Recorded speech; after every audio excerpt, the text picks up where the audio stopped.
In a whirlwind of emotions, my relationship with my girlfriend, Sarah, took a turn that I never could have anticipated. We had been together for 2 years, moving in together after just 6 months, and our lives seemed to be on a promising trajectory. A year ago, we welcomed our son, Liam, into the world, a joyous event that I believe solidified our bond. However, an innocent moment during a binge-watching session of a reality TV show sparked a series of events that would unravel everything. As we laughed and critiqued the show, Sarah jokingly asked, "What if you're not the father?" The comment hung in the air, unsettling me deeply. At that moment, Liam was nestled in her arms, a tangible reminder of our life together. Her laughter felt misplaced, and when she quickly backtracked, insisting it was just a joke, I couldn't shake the feeling that there was more beneath the surface. Her behavior began to shift in subtle, yet alarming ways. Her phone, once left carelessly on the couch, was now an extension of her. She carried it with her everywhere. And when I caught her texting late at night, she claimed it was just her mother. However, the defensiveness in her tone raised my suspicions. The final straw was her frequent workouts with a friend named Mark during her pregnancy, workouts I was often excluded from, despite my eagerness to be involved. With these thoughts swirling in my mind, our conversations grew increasingly tense. When I suggested a DNA test to put my doubts to rest, her reaction was explosive. She packed a bag and took Liam to her mother's house for 2 days, leaving me in a state of confusion and fear. Upon her return, she issued an ultimatum. I could either abandon the idea of a test or risk losing her. Despite her threats, I felt an overwhelming need to seek the truth. One afternoon, while Sarah napped, I gathered the courage to discreetly collect a cheek swab from Liam using a home DNA kit.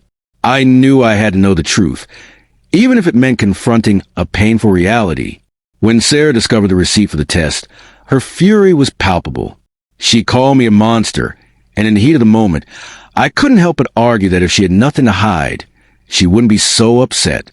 Her accusations of my paranoia only served to deepen my growing doubts. The day the results arrived was one of the most harrowing of my life. The report confirmed what I feared the most, a 0% probability that I was Liam's father. In an instant, all the cherished moments we had shared together felt hollow and meaningless. It was a gut-wrenching realization that shattered my world. Sarah, in a moment of vulnerability, confessed that she had been unfaithful with Mark after a fight we had last year.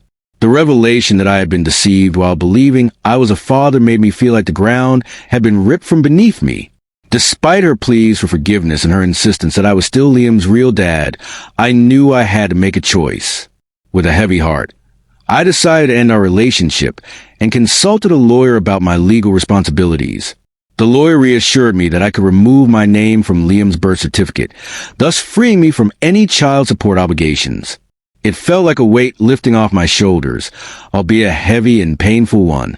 In my quest for the truth, I insisted that Mark take a DNA test to establish his paternity.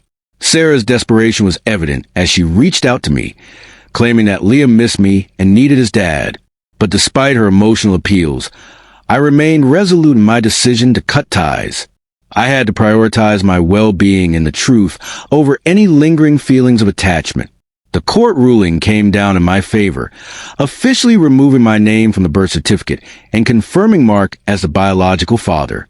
Sarah reached out in distress after the ruling, but I chose not to engage further. I felt a profound need to distance myself from the painful memories we shared. I donated all of Liam's belongings and decided to relocate, seeking a fresh start without the burden of this heartbreaking past. As I move forward, I am focusing on rebuilding my life. I am reconnecting with friends who provide support and companionship, and even considering adopting a dog to bring some joy into my home. While I occasionally see glimpses of Liam online, I remind myself that his life was built on a lie, and I can no longer be part of it. This chapter of my life is now closed, and I am ready to embrace the future, no matter how uncertain it may be.